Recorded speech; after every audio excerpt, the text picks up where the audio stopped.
Technologies में आपका स्वागत है। आइए दोस्तों, this is Redmi A4 5G, Redmi का मोस्ट अफोर्डेबल 5G स्मार्टफोन जो कि काफी इंटरेस्टिंग चिपसेट के साथ इंडिया में लॉन्च हुआ है और ये चिपसेट भी ग्लोबल डेब्यू कर रही है। हमें इंडिया में ये पहला फोन है जिसमें ये चिपसेट मिलती है और भी काफी सारे फीचर्स इस फोन में और काफी सारी और भी ऐसी चीजें जो आपको इस वीडियो में बतानी है, तो ध्यान से देखिएगा। अगर आप इस स्मार्टफोन को परचेज कर रहे हैं तो ये वीडियो आपके लिए बहुत इंपॉर्टेंट है। आगे बढ़ते उससे पहले हमारे चैनल को सब्सक्राइब करिए, लाइक करिए, सपोर्ट करिए, शेयर करिए और कमेंट में इसके बारे में जो भी कहना है आप कह सकते हैं। अब बॉक्स देखेंगे इस तरीके का है, पूरा रेड कलर का है, A4 5G मेंशन्ड है। बॉक्स में आपको फोन मिलेगा ऑब्वियसली, उसी के साथ आपको एक 33 वॉट का अडेप्टर मिलता है। हाउएवर फोन जो है वो आपको 18 वॉट का सपोर्ट देती है, लेकिन बॉक्स में उन्होंने 33 वॉट का चार्जर दिया है और साथ में आपको एक टाइप सी केबल भी मिल जाता है।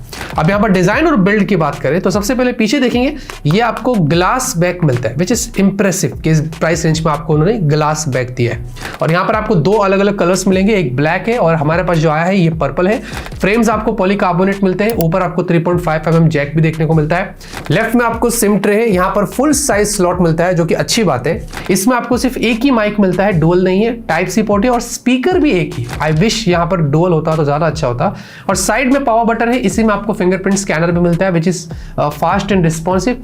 हैप्टिक्स ठीक ठाक है और वॉल्यूम बटन उसके ऊपर आपको देखने को मिलता है। बाय द वे दोस्तों, ये अराउंड 8.2 mm की थिकनेस अच्छी है, लेकिन वेट थोड़ा सा ज्यादा है, 212 ग्राम्स का आपको मिलता है। और साथ ही साथ जो डिजाइन है पीछे ये अच्छा है, मतलब थोड़ा सा ग्लॉसी है, लेकिन उंगलियों के निशान मैंने अभी तक इतना नहीं देखा इसके ऊपर। और साथ ही साथ इसको बोलते हैं हेलो ग्लास सैंडविच डिजाइन, कुछ इस तरीके का इसका नाम है। कैमरे का जो लेआउट है वो भी आप यहाँ पर देख सकते हैं।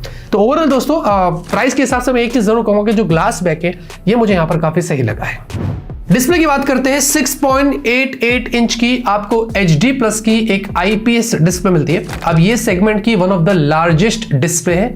ये प्राइस रेंज में आपको इतनी बड़ी डिस्प्ले काफी कम देखने को मिलती है और यहाँ पर इस फोन में आपको मिल रहा है, जहां पर आपको इसमें 120 हर्ट्ज की हाई रिफ्रेश रेट, 240 हर्ट्ज का आपको टच सैंपलिंग रेट, स्मूथनेस अच्छी है जितना भी हमने एक्सपीरियंस किया है। बट ये आपको वाटर ड्रॉप डिस्प्ले मिलती है, चिन भी आपको एवरेज साइज की है। ओवरऑल मैं एक्सपेक्ट कर रहा था अगर पंचोल होता तो ज्यादा अच्छा होता, लेकिन डिस्प्ले की जो ब्राइटनेस है उसकी बात कर ले तो ये जो नॉर्मल है वो 450 निट्स से टिपिकल बोल रहा हूँ और ये अप टू 600 निट्स तक जाता है। हमने आउटडोर में टेस्ट किया था, डिस्प्ले क्वाइट विजिबल था, इंडोर में यहाँ पर ज्यादा अच्छा है। और साथ ही साथ आपको TUV की लो ब्लू लाइट सर्टिफिकेशन मिलती है, फ्लिकर फ्री सर्टिफिकेशन, ये सारी चीजें यहाँ पर लगी हुई है। तो आई कैरिंग डिस्प्ले मैं ऐसा यहाँ पर बोल सकता हूँ। बट एक चीज मैं आपसे जरूर कहूंगा कि अगर इस प्राइस रेंज पर आपको एक ह्यूज डिस्प्ले चाहिए, कंटेंट ज्यादा अच्छे से एक्सपीरियंस करना है, तो उस मामले में ये सही है। परफॉर्मेंस की बात करते हैं, इसमें है Qualcomm Snapdragon 4S Gen 2। ये नई चिपसेट है, हाल ही में अपने Redmi वालों ने ही Qualcomm के साथ पार्टनरशिप करके IMC जो हुआ था, इंडियन मोबाइल कांग्रेस, वहां पर उन्होंने इस चिपसेट को और इस फोन को अनाउंस किया था।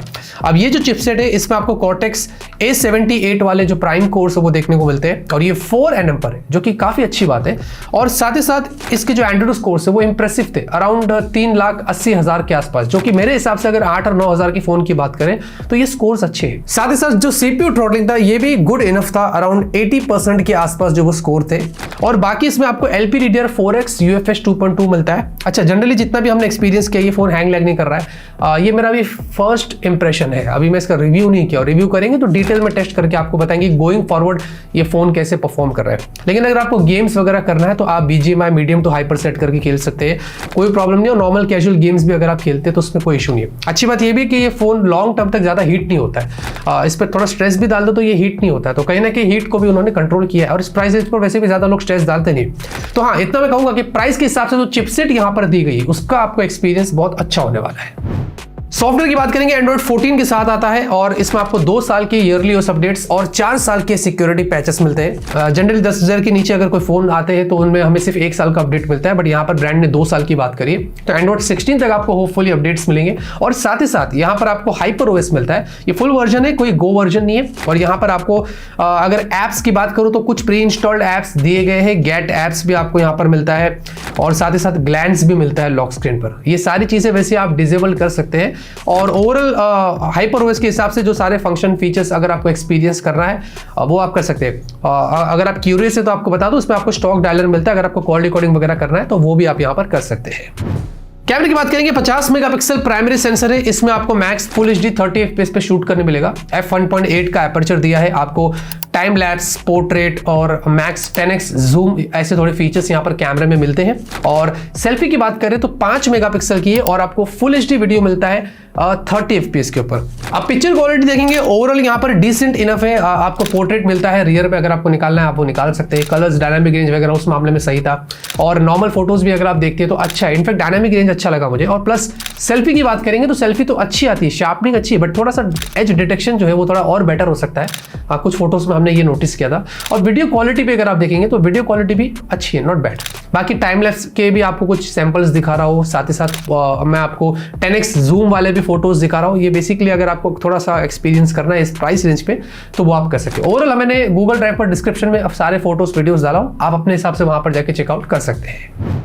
बैटरी की बात करेंगे, 5160 mAh की आपको बैटरी मिलती है। कैपेसिटी अच्छी है यहाँ पर और जितना भी हमने अभी तक एक्सपीरियंस किया है, ज्यादा दिन नहीं टेस्ट कर रहे इसको, वो रिव्यू में पूरा करके बताएंगे। फिलहाल के लिए फर्स्ट इंप्रेशन है, बैटरी अच्छी चल रही है और 18 वॉट का चार्जर है, इससे आपको काफी टाइम लग जाएगा चार्ज करने के लिए, अराउंड 1.5 घंटे के आसपास या उसके ऊपर जा सकता है। बाकी 33 वॉट चार्जर से हम इसको पूरा चार्ज करेंगे, उसके बाद आपको रिव्यू करके बताएंगे। अगर आपको रिव्यू देखना तो जरूर बताना, मैं बार बार रिव्यू का जिक्र इसलिए कर रहा हूँ कि हो सकता है आपको देखना पड़ सकता है फ्यूचर में अगर आप इस फोन को लें तो। बैटरी कैपेसिटी ओवरऑल जितना बैकअप मिल रहा है वो अच्छा है।